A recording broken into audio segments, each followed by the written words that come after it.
Hello and welcome to Against the Storm, patch 0.60, the Logistics and Balance Update.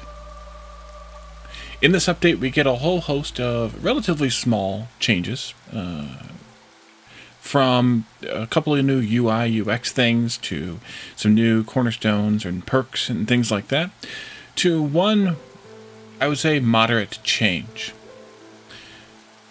And that is, hauling posts are gone.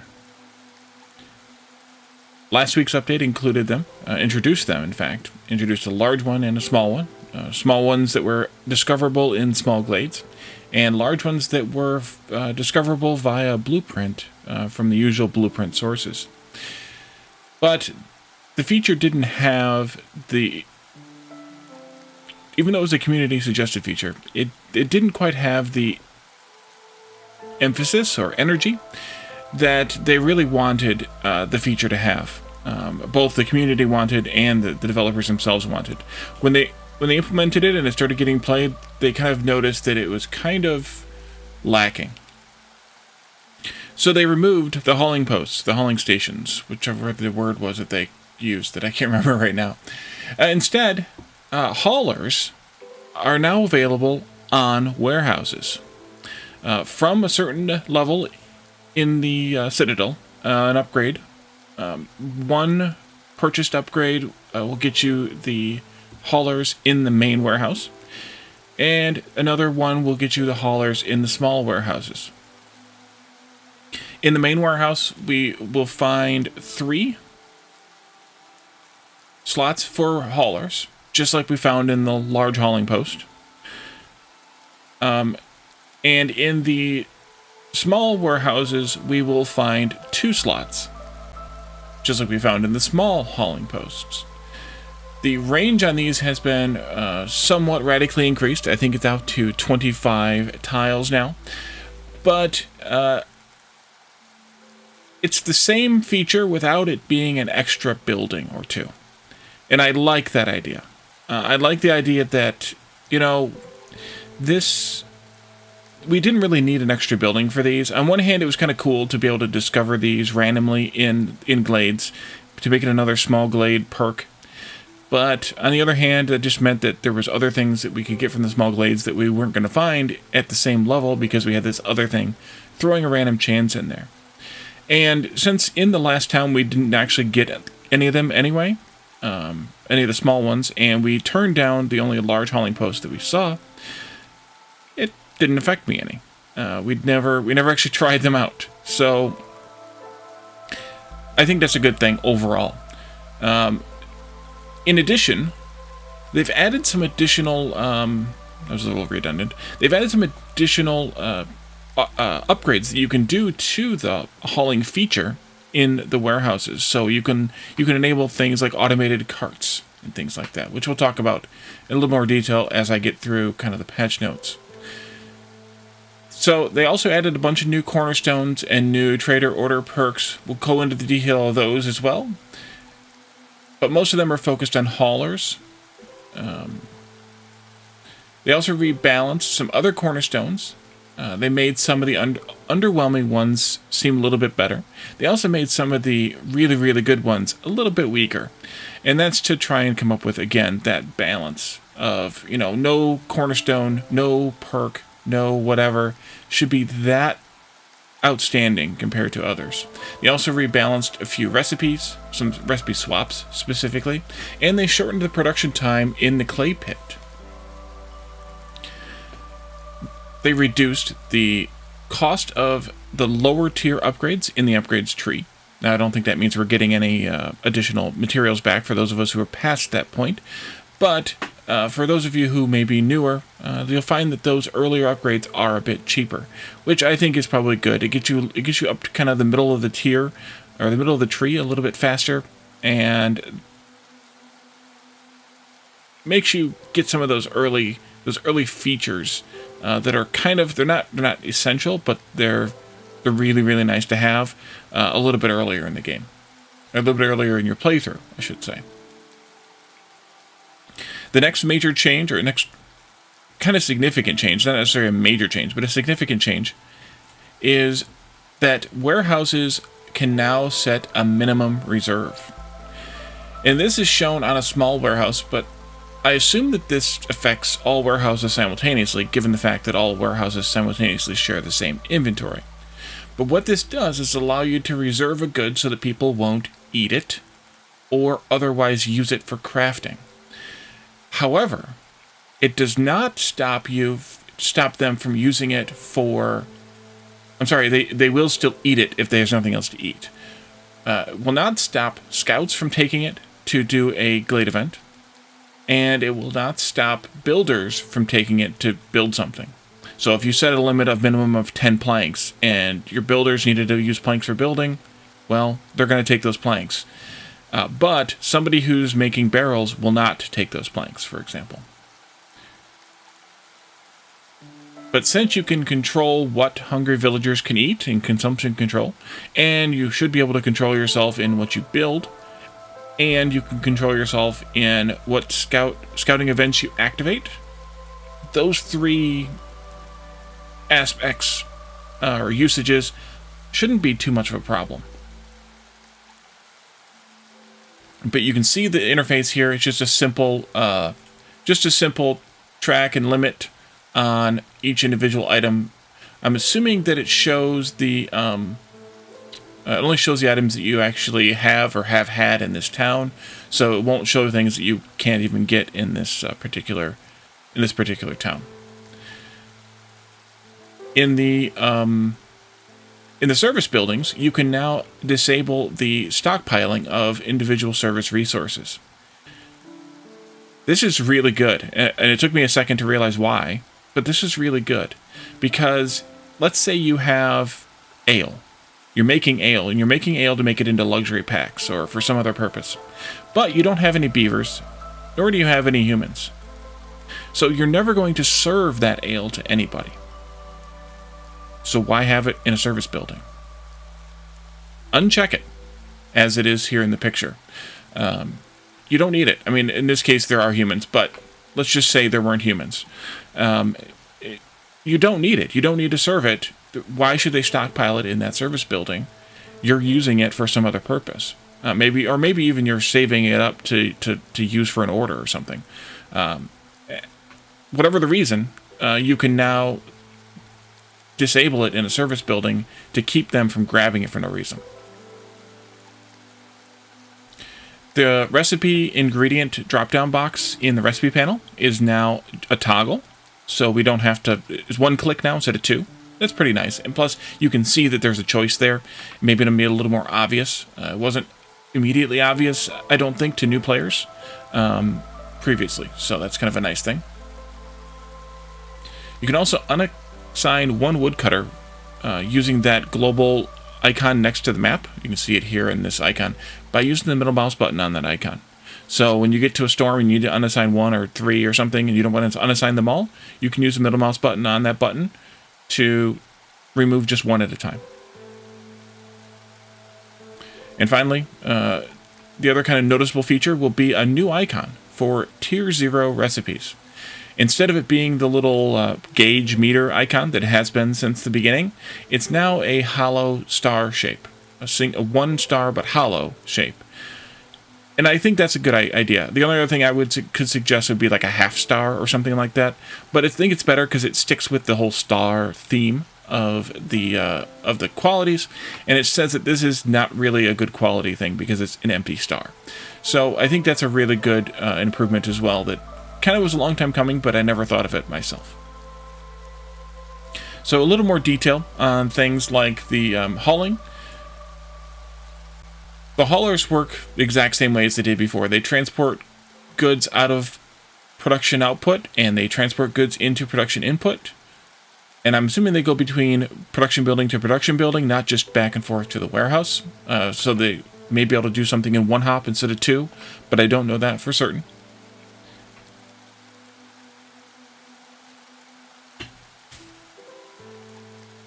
The 4 new cornerstones mostly revolving around hauling is the hauling cart, which is an automated these are cornerstones, not upgrades on the warehouse. I correct myself from earlier. The hauling cart is an automated rain punk cart that will be assigned to every warehouse in the settlement to help transport resources between buildings.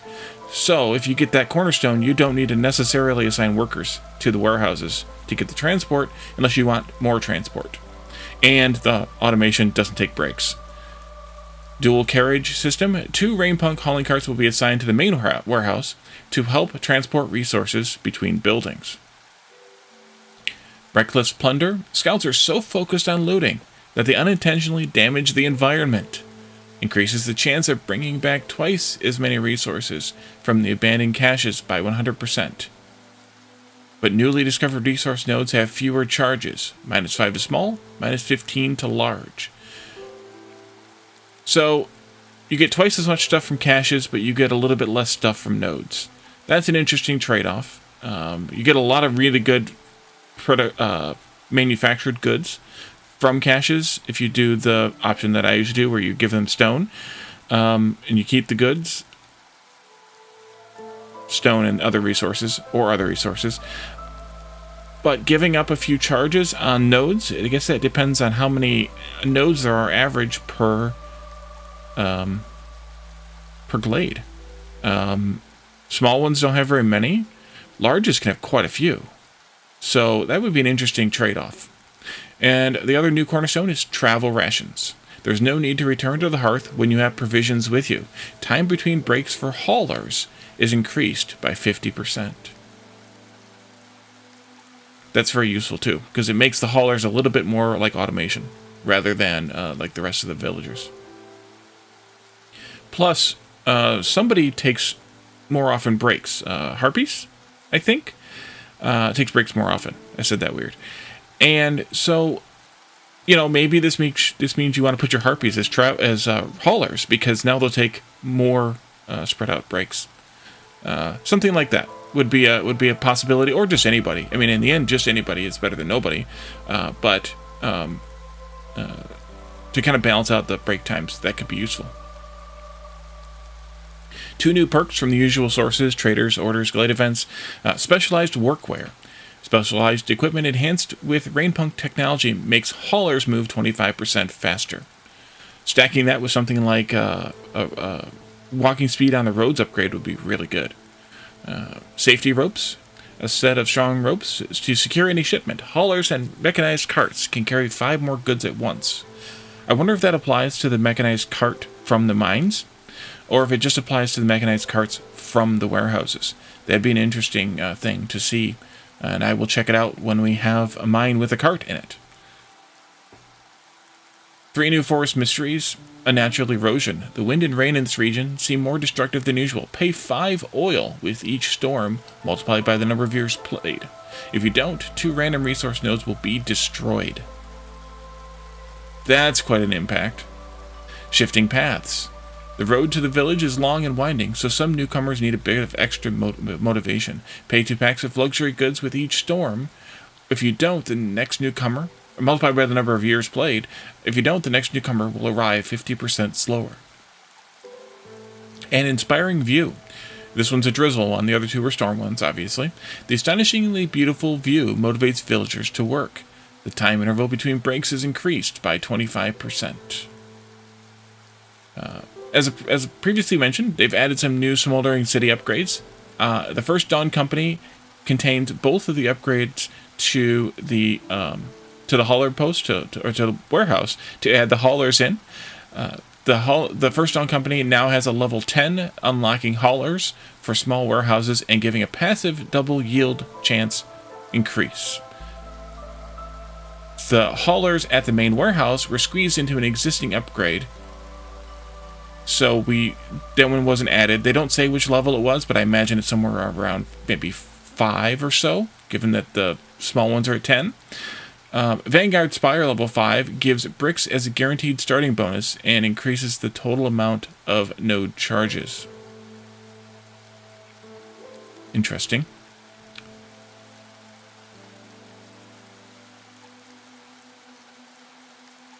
Quite a bit of balance changes as well. Like I said, a lot of small stuff in this one.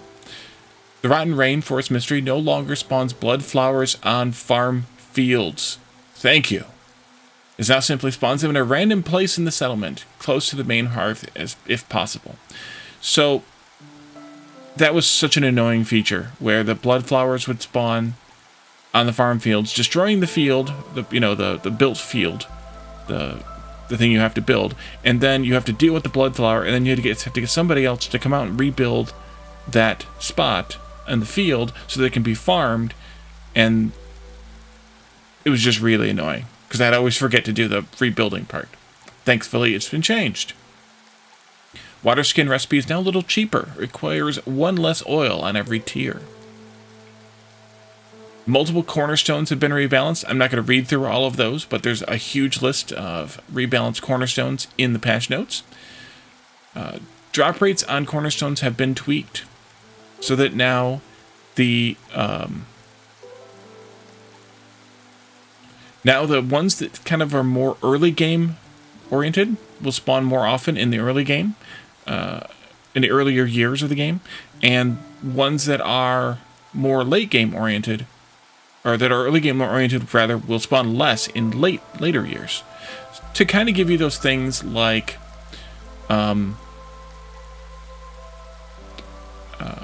open X number of glades and things like that. Things you might want to have for longer during, or effects for opening glades, I should say. Things you might want to have for longer will have a higher chance of spawning earlier in the game than later, but they could still spawn later. So don't be surprised if they do spawn later. They've swapped around a few recipes. I think I just mentioned this earlier. The artisan has given up its pigment recipe in favor of a 2-star pack of luxury goods recipe. I think might be the only 2-star, or maybe there's one other, but it swapped it with the leatherworker, who now no longer has the 1-star pack of luxury goods recipe, and instead has the 2-star pigment recipe. The cooperage no longer has the training gear recipe, and instead has a coats recipe, both 2 stars. And the smithy now has the training gear recipe, and has given up its coat recipe. Still 2 stars. The flawless versions of those buildings, when applicable, have been altered accordingly as well, so they will have the better flawless recipes. And the clay pit production time is now 60 seconds instead of 84 seconds for both clay and reeds. As I mentioned also, several of the lower level upgrades in the upgrades tree have had their food stockpile requirements reduced, or actually all of their goods reduced. The earlier levels are cut in half, and then it's reduced decrement as the level goes higher. So, or cut as low as half, I should say. So like Obsidian Archive level 3 is 12 instead of 24. Obsidian Archive level 6 is 30 instead of 36. So they've kind of also scaled them a little bit so that each level gets a little bit more, because before it was like 24, 24, 30, 36. Now it's 12, 18, 24, and 30 for the levels 3 through 6 in that thing. There's a whole list of these. I'm not going to read them all out, just giving an example there from the notes. And then they also reshuffled a few of the upgrades around. Starting bricks, as mentioned before, has been moved from First Dawn to Vanguard Spire, and now has the Herbalist Camp embarkation bonus. And the main warehouse hauler unlock is at level 5 in the First Dawn, as I guessed. I missed it in my first read of the patch notes, but it's there. Level 12 no longer has a hauling station blueprint, of course, but now the hauling cart cornerstone is there instead. Level 17 now has the Reckless Plunder cornerstone, and level 18 now has the dual carriage system cornerstone.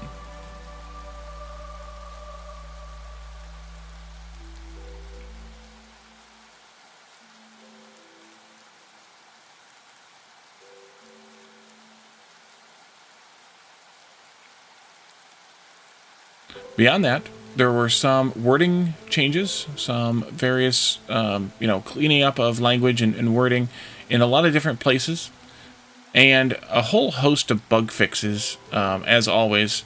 And then finally, a new music track has been added to the marshlands during the drizzle season.